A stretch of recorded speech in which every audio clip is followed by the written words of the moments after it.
Bonjour à toutes et à tous, on se retrouve aujourd'hui pour l'émission 100% Jubi numéro 6. Avant d'écouter ces fines analyses, la traditionnelle question que tout le monde se pose, comment il va notre Jubi? Good evening le peuple. Écoute, il est mouillé et puis il a sorti la bouée au cas où le lac de Besse il déborde. Ah, il y a encore du boulot quand même, non? Parce qu'il est vraiment sec. Hein. Oh, écoute-moi, c'est comme l'apéritif ça. Tout le monde voit quand t'as bu, personne ne voit quand t'as soif. Alors, c'est-à-dire, tout le monde le voit vide, mais quand il débordera, personne ne te dira il va déborder. C'est ça. Bon, ben tu nous préviendras quand même un peu avant. Si t'entends un appel qui fait glouglou, glouglou, c'est que c'est déjà trop tard. Dédicace au petit Grégory. Oh putain. Bon, ça attaque fort. Écoute, pour cette sixième édition, revenons pour commencer sur le match de la troisième place en Coupe du Monde, Argentine-Angleterre, avec une victoire de l'Angleterre. Finalement, même pas beau à voir, ils font mieux que nous les roast-beef. Hein. Ouais, écoute, m'ont cassé les valseuses, ces Argentins. Là. Du coup, je fais gaffe maintenant quand j'achète de la viande qu'elle ne vienne pas d'Argentine. Et ils me font chier. Je les voyais beaucoup mieux que ce qu'ils sont. Et c'est vraiment, vraiment décevant parce que sur le papier, il y a une belle équipe, hein, nettement plus jolie que cette équipe de roast beef. Mais bon, écoute, qui aurait pu prédire que les Anglais finiraient troisième de notre Coupe du Monde? Éventuellement quelques Anglais. Mais sinon, Ouais, ouais, ça fait partie des grosses surprises de cette Coupe du Monde et de ce calendrier complètement délirant. tout à fait. Ouais. Pas grand monde misé sur eux, ça c'est clair. Ah, ben c'est clair, non, mais je pense que même leur famille n'a pas trop mis d'argent dessus quand même. Hein. Ils avaient dû se sentir un peu obligés de mettre un peu quelques pennies sans as à la fin hein, Ouais. l'équipe d'Angleterre, mais très honnêtement, bravo à eux. En produisant strictement que dalle, bravo à eux. Alors le match quand même sur la fin, c'était chaud quand même. Ben, ils viennent de mourir tout près, les Argentins, mais parce que il y a quand même un peu de rébellion et un peu de courage. Même fait, il n'y en a pas besoin quand même. Après, on s'est quand même fait chier une grande partie de la soirée, quoi. C'était quand même pas un match. C'est rarement de très très haut niveau, ceci dit, un match pour la troisième place. Mais enfin, là, celui-là, il restera pas dans les sphincters. Tout à fait, je suis entièrement d'accord. Bon écoute, alors on va pas s'y attarder, passons désormais à la finale. On ne pouvait pas terminer cette Coupe du Monde sans un dernier coup de canne des arbitres. Bon, c'était juste pour le jeu de mots. Hein. C'est historique un rouge en finale Coupe du Monde, donc il fallait que je fasse un jeu de mots. Mais malgré cette infériorité, les Blacks échouent à un point. J'aurais pu aussi dire les Box, un point c'est tout. Et toi, t'en penses quoi? Ben moi, je suis absolument pas d'accord sur le coup sur la question de l'arbitrage. Alors, au moins, il y a rouge à la deuxième minute.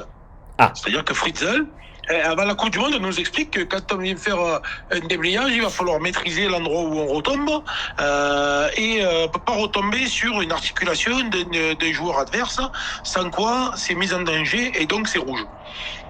Moi, je peux le regarder 400 fois, je crois, le déblayage de Fritzl sur Bonambi, il retombe sur le genou.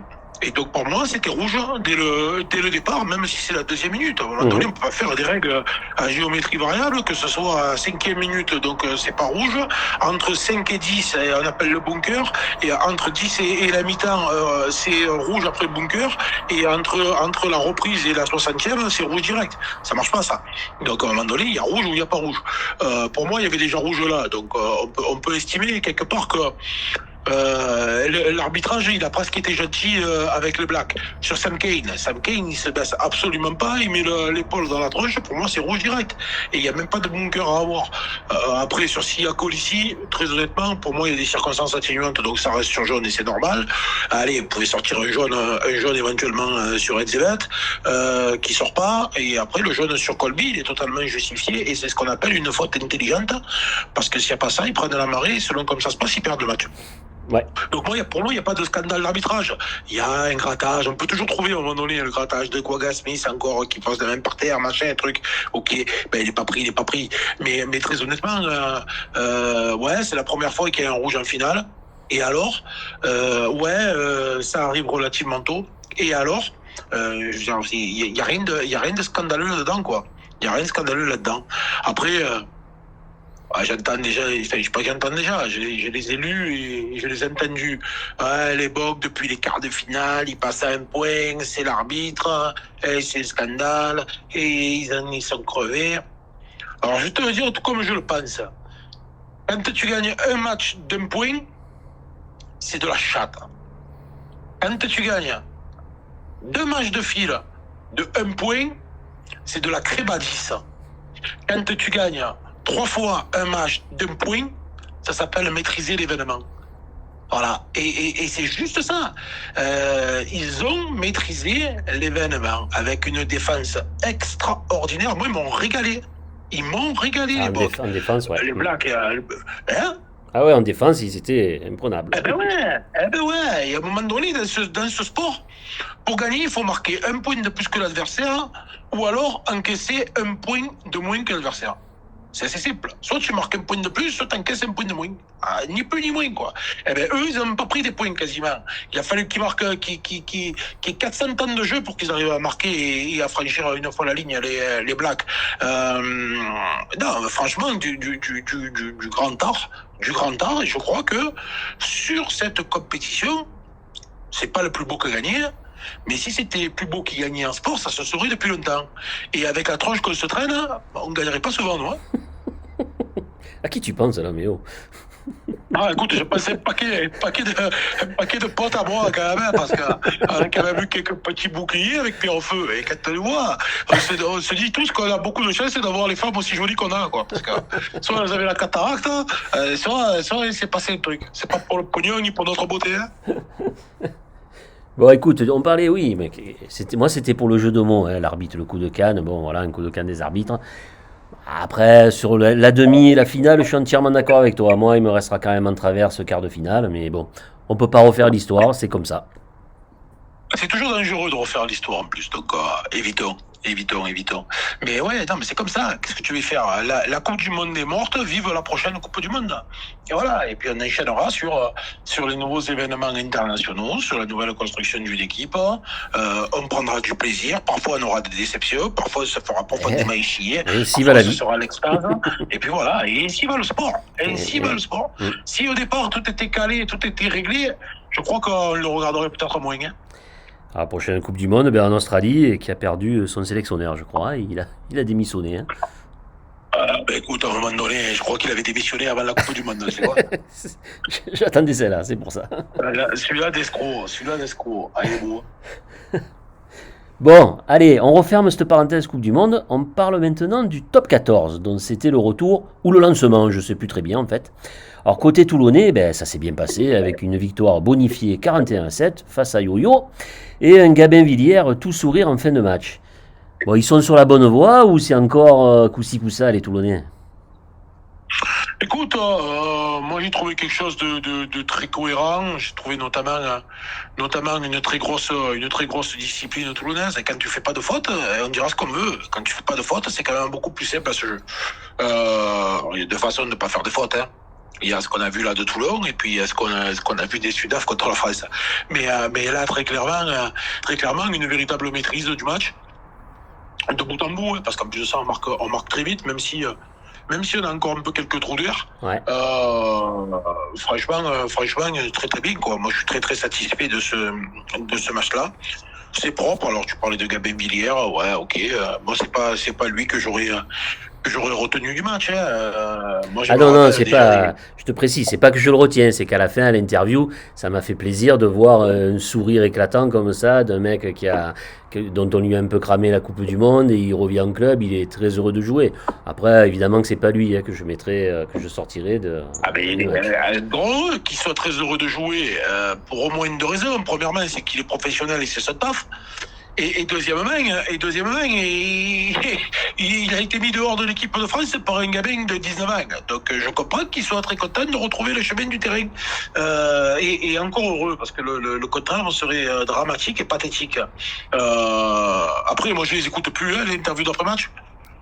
Je n'ai pas écouté ce qu'il a dit, mais je pense très honnêtement qu'il a dû te dire qu'ils avaient à cœur de faire une grosse performance ou une connerie dans ce style, parce qu'ils sont pleins d'éléments de langage et ça devient insupportable. Donc je ne le regarde même plus, ça m'évite de me prendre la pigne en me disant regarde-moi c'est con, il vient de jouer rugby 80 minutes et il n'y a pas un zeste de spontanéité dans ce qu'il dit quoi. Donc ça m'intéresse pas. Non, non, t'aurais dû écouter parce que justement, il a dit si vous pouvez dire à Joubi de mettre le son parce que j'aimerais bien qu'il m'appelle, j'ai 2-3 conseils à lui demander. Voilà. Mais si t'as pas écouté, écoute, c'est quoi si en plus de ça, il croit que je vais l'appeler, il y a la moitié du département qui a mon numéro de téléphone. Il se démerde, il le chope et il me passe un coup de gros lot. Et si j'ai envie, je décroche. Et si j'ai pas envie, tu sais quoi, il rappellera. Non, c'est assez simple quand même comme équation. Mais non, moi, ce que je veux vous retenir quand même sur ce match-là, parce qu'il a été très moqué. Quand il y a eu sa signature à Toulon, je passe les Lazis entre Colibé, dont il a été la victime. Je pense à Enzo Hervé, quoi. Parce qu'il arrivait avec De Brive, où il a fini remplaçant, un peu Tricard et compagnie. Ah putain, on prend lui parce qu'on peut rien prendre d'autre. Et écoute, depuis qu'il est là, c'est son 4e match, j'ai trouvé 4 fois bon. Ouais. Et là, je l'ai trouvé particulièrement très bon, quoi. Voilà. Je suis content qu'on ne garde pas Noah Lolesio, parce que je n'ai pas compris avec à quoi il servait, ces garçons-là. Ouais. Et par contre, comme on a encore de place dans l'effectif, je garde Halloween Jones, pas parce que c'est Halloween Jones, pas parce que c'est une légende de ce sport, ça n'a pas d'intérêt d'avoir des légendes. Simplement parce que quand il est rentré, le gosse, il a un métier assez incroyable, notamment sur tout ce qui est ballon porté. Et je garde Stanky Twikovu, parce qu'il a été, lui aussi, particulièrement bon et particulièrement inspiré. Alors après, je pense que c'est un peu plus simple de jouer à côté de Duncan Paiua que de jouer à côté de comment il s'appelle, de Maëlan Rabu ou autre. Ça lui manquait de respect.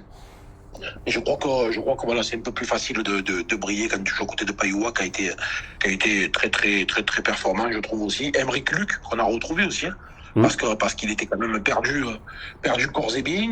Il était en train de faire le Paris-Dakar à la nage, le gosse de l'année dernière, là. Et puis là, ma foi, il sort un peu la tête du sable, donc c'est bien et c'est intéressant.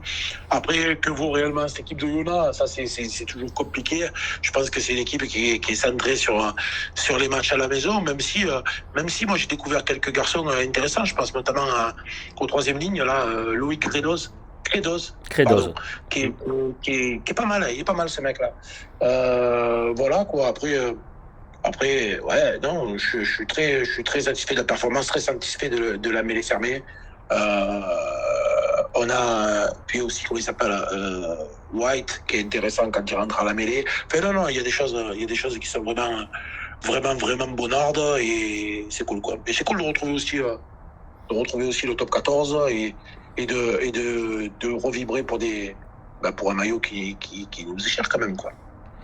Alors écoute, hein, en quelques mots, les autres matchs, je crois qu'il y a eu des petites surprises quand même, dont une belle, je crois. Castres, celle-là, elle était invisible et très grosse de surprise. Bayonne, pour moi, n'en est pas une. La défaite de Perpignan à la maison. Pour moi, je pensais qu'ils allaient approcher Pau, et finalement, peut-être que Pau est un peu plus beau que ce que je le voyais, ou peut-être que Perpignan est un peu plus vilain que ce que je le pensais. Toulouse, dans un bon match de rugby hier soir, la 2e équipe de Toulouse, là, c'était pas mal comme match à regarder. Montpellier, qui est notamment une grosse pensée pour Louis Carbonel, parce qu'il me semble au fond du fait tout. Je le vois tailler cette pénalité à 22 mètres face au Pagel, là, c'est assez incroyable, assez déconcertant et assez je le trouve même dans le jeu, je le trouve amorphe, quoi. Donc je sais pas quoi, je pense pas qu'il soit trop bien dans sa tronche, Loulou, là. Ouais. Enfin bon. Ouais. Et puis voilà, et puis ça fait du bien aussi de voir un top 14 dans lequel le premier c'est Pau, le 2e c'est Castres, le 3e c'est le Racing. C'est pas forcément des clubs qu'on attend à ce niveau-là, hormis le Racing quand même. Alors après, il faut pas non plus se mentir, hein, on est sur une 4e journée avec 4 journées même qui sont complètement amputées et qui sont pas à effectif complet. Mais bon, c'est ouais, non, ça va être intéressant jusqu'au bout. ce championnat. Et puis là, je crois que le week-end prochain, nous, on va du côté de Perpignan. C'est Si ça. ma mémoire, Ouais. si ma mémoire ne me fait pas défaut, il y a le Stade Français qui reçoit Castres. Ça peut être pas mal, même si je pense que un homme averti en vaut deux. Je pense que le Stade Français averti Ouais. en vaut deux. Et donc voilà quoi. Qu'est-ce qu'on a? Pau Toulouse, avec peut-être encore quelques internationaux qui vont rentrer dans la musique. Ouais, non, on va replonger gentiment dans ce qu'on connaît, dans ce qu'on maîtrise, dans ce qu'on apprécie. Et puis, pour mon plus grand plaisir. Alors écoute, avant de terminer, parce que des fois tu me dis non, mais j'ai un truc à dire. Donc est-ce que tu as quelque chose à dire pour terminer, avant que je te fasse la petite phrase, la citation? Non. Non, voilà, bon. Ben, Non. Ouais, non. donc alors, ben, je vais forcément te remercier pour ces nouvelles analyses qui sont encore bonnes cette semaine. Ta santé est donc particulièrement bonne, hein, puisque les analyses le sont. Prochainement, on enregistre... Attends, Ah, je voulais dire un truc. ah, ben voilà, je savais qu'il allait me couper. Vas-y, fais-toi plaisir. Non, finalement, non, j'ai changé d'avis. Alors non, je disais que prochainement, on va enregistrer une émission en compagnie du Piaf. Donc on va parler de la Nations Cup, de la Coupe du Monde à 24. Donc s'il nous fait pas faux bon, elle peut être sympa cette... T'as eu des nouvelles, c'est bon, il est toujours ok? Écoute, on va essayer de mettre un peu sur le devant de la scène et de le faire un petit peu briller, ce pauvre garçon. Ça devrait bien se passer. On me dit dans l'oreillette que ça devrait pas mal se passer. Bon, et alors en attendant, on se quitte avec une citation du sélectionneur de l'équipe de France, Fabien Galtier. Il a dit... Tout nu et tout bronzé, vivons à poil pour être heureux. Eh ben, Noguera, non, c'est pas ça. Il a dit, le rugby est un combat, si tu lâches, tu ramasses. Ouais, et Et ils ont ramassé. Non, ça c'est pas beau ça. Non, ça c'est pas beau. Ouais. Non, enfin, pourri cette citation-là. C'est quoi, tu fais un concours de semaine en semaine ou quoi là? Oh, Celle de la semaine dernière de Brouget, elle était pourrave. Celle-là, elle est foncièrement dégueulasse. On peut pas on peut pas en avoir que des bonnes. Hein. Écoute, attends, des fois, ils sortent des citations, ils ont 80 minutes dans les jambes, ils en peuvent plus, ils disent des conneries. Voilà, écoute, moi je les reprends après. Hein. Mais c'est pas ton cas. Toi, tu sors du service com de la mairie de Pierre au Feu. Tu t'étais pas en apnée quand même, hein? Mais je te dis, tu vas un peu me faire une. On a des milliards de followers. Fais un peu un effort là quand même. Putain, tu parles international toi maintenant. Putain. J'ai longtemps été polygame, je parlais plein de langues. Ah. Et après j'ai arrêté. Bon, ben écoute, sur cette belle pensée, on va se quitter. Merci encore et à très bientôt avec le Piaf. Bien au contraire. Ouais, écoute, on se voit la prochaine fois. La bise à tout le monde, sauf à eux. Eh ben, comme d'habitude, ça sera fait.